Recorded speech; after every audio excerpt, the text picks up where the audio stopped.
کئی انتقال سے 25 دن پہلے مجھے بٹھایا، فرمایا تینوں پتا میرا حساب نہیں ہونا، فرمایا تجھے پتا میرا حساب نہیں ہوگا؟ رونے لگے، فرمایا ابو جی کیوں نہیں ہوگا؟ کہنے لگے میں 10 سال کا تھا، میرے باپ نے مجھے ان مسجدوں کو کھلوانے کے لیے لگا دیا، میں 10 سال کی عمر سے اللہ کے راستے میں لڑ رہا ہوں، اور میرا ہی اگر حساب ہوگا تو پھر کیا ہو سکتا ہے؟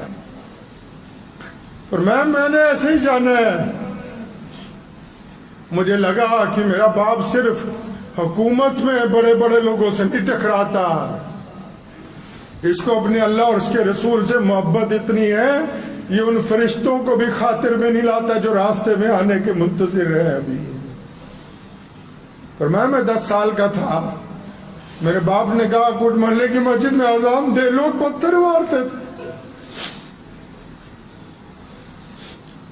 پھر ڈیوٹی لگا دی کہ صوفیہ باغ کی مسجد میں 5 وقت نماز پڑھنی ہے، کوئی تھا ہی نہیں نماز پڑھنے والا، جب جانا لوگوں نے اینٹیں پتھر مارنی کہ کم از کم یہ چھوڑ جائے مسجد کو۔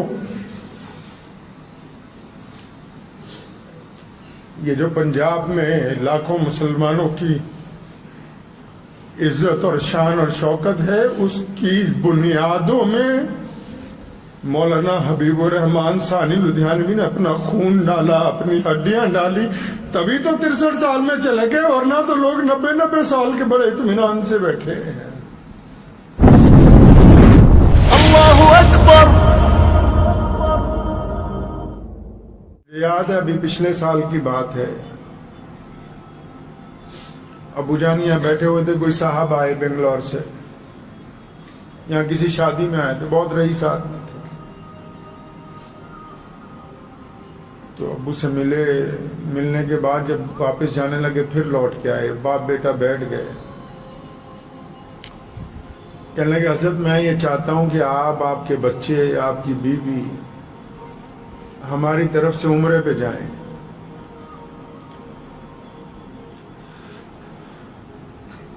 تو انہوں نے کہا کہ ہم رقم ساری خرچ کریں گے، چاہے 10 لاکھ روپے خرچ ہو۔ خوش ہوئے 1 منٹ کے لیے، پھر ان کے کندھے پہ ہاتھ رکھا، فرمایا بھائی ان پیسوں سے جا کے کسی گاؤں میں مسجد بنا دو،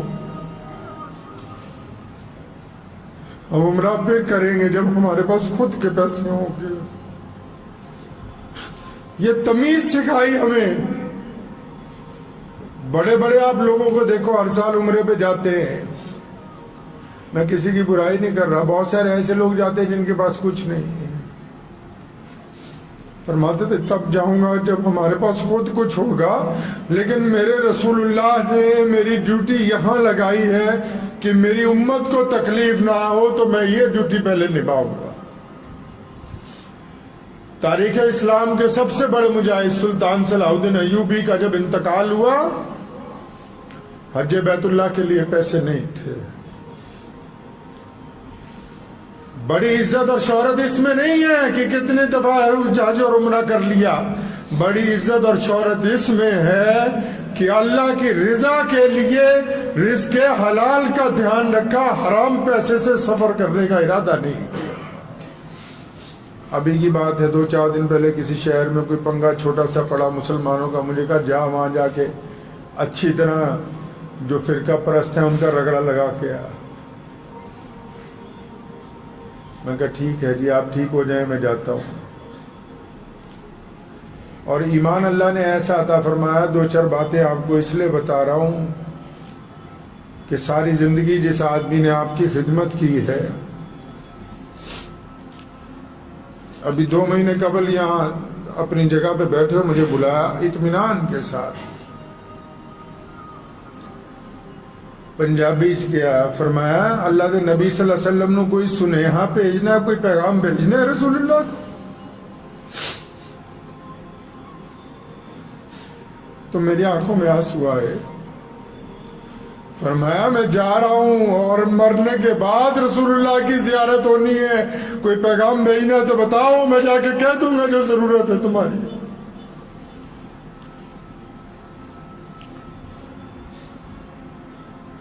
ساری زندگی شمشیر اٹھا کے ہاتھ میں پھرے، اس دن چچا محترم کو کہنے لگے میرا انتقال ہو جائے تو ساتھ میں رکھنا. بے باک تھے نا, کبھی کوئی وزیر اعظم آیا تو بٹھا لیا اس کو کہ میں دعا کر رہا ہوں تیرے لیے تو مسلمان ہو جا. کبھی کوئی چودھری آ کے اکڑ گیا, کوئی بڑے سے بڑا افسر اکڑ گیا, اس سے ٹکرا گئے کہ نہیں تم غلط کہتے ہو. تو ایسی بے باکی پھر گئی. انتقال سے 25 دن پہلے مجھے بٹھایا, فرمایا وہ تینوں پتا میرا حساب نہیں ہونا. فرمایا تجھے پتا میرا حساب نہیں ہوگا. رونے لگے. فرمایا ابو جی کیوں نہیں ہوگا؟ کہنے لگے میں 10 سال کا تھا, میرے باپ نے مجھے ان مسجدوں کو کھلوانے کے لیے لگا دیا. میں 10 سال کی عمر سے اللہ کے راستے میں لڑ رہا ہوں, اور میرا ہی اگر حساب ہوگا تو پھر کیا ہو سکتا ہے؟ اور میں نے ایسے ہی جانا ہے. مجھے لگا کہ میرا باپ صرف حکومت میں بڑے بڑے لوگوں سے نہیں ٹکراتا, اس کو اپنے اللہ اور اس کے رسول سے محبت اتنی ہے یہ ان فرشتوں کو بھی خاطر میں نہیں لاتا جو راستے میں آنے کے منتظر ہیں ابھی. پر میں 10 سال کا تھا, میرے باپ نے کہا کوٹ محلے کی مسجد میں اذان دے, لوگ پتھر مارتے تھے. پھر ڈیوٹی لگا دی کہ صوفیہ باغ کی مسجد میں 5 وقت نماز پڑھنی ہے. کوئی تھا ہی نہیں نماز پڑھنے والا. جب جانا لوگوں نے اینٹیں پتھر مارنی کہ کم از کم یہ چھوڑ کے آئے مسجد کو. یہ جو پنجاب میں لاکھوں مسلمانوں کی عزت اور شان اور شوکت ہے, اس کی بنیادوں میں مولانا حبیب الرحمان ثانی لدھیانوی نے اپنا خون ڈالا, اپنی ہڈیاں ڈالی, تبھی تو 63 سال میں چلے گئے, ورنہ تو لوگ 90 سال کے بڑے اطمینان سے بیٹھے ہیں. مجھے ایک صاحب نے پوچھا رات, کہنے لگے عمر بہت کم ہے, 63 سال ہی ہے. تو میں کہا تو نہیں سمجھو گے یہ عشق کی بات ہے, یہ عشق کی بات ہے. ہم نے کبھی اپنے باپ کو سنت کے علاوہ کوئی کام کرتے ہوئے نہیں دیکھا. 63واں سال آیا, کہنے لگے میں جا رہا ہوں. کیوں جا رہے ہیں آپ ابو جی؟ کہ میرے رسول 63 سال میں چلے گئے تو ہمیں بھی 63 میں جانا ہے. یہ عشق کی بات ہے, یہ ڈاکٹروں کی بات نہیں ہے, یہ طبیبوں کی بات نہیں ہے. عشق کو عشق والے سمجھ سکتے ہیں, جنہوں نے عشق کیا ہی نہیں ان کو کیا پتا عشق کیا ہوتا ہے.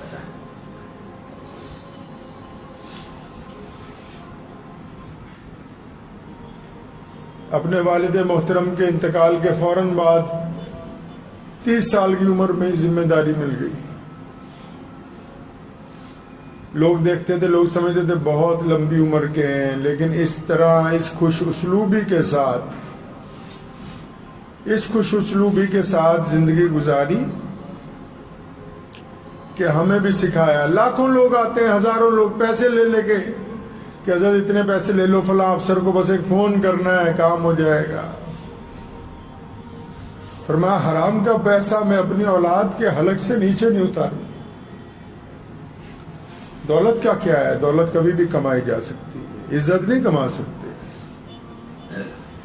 اور عزت بھی کون سی؟ جو اللہ اور اس کے رسول صلی اللہ علیہ وسلم والی, جس نے لاکھوں لوگوں کے دلوں میں جذبہ پیدا کیا.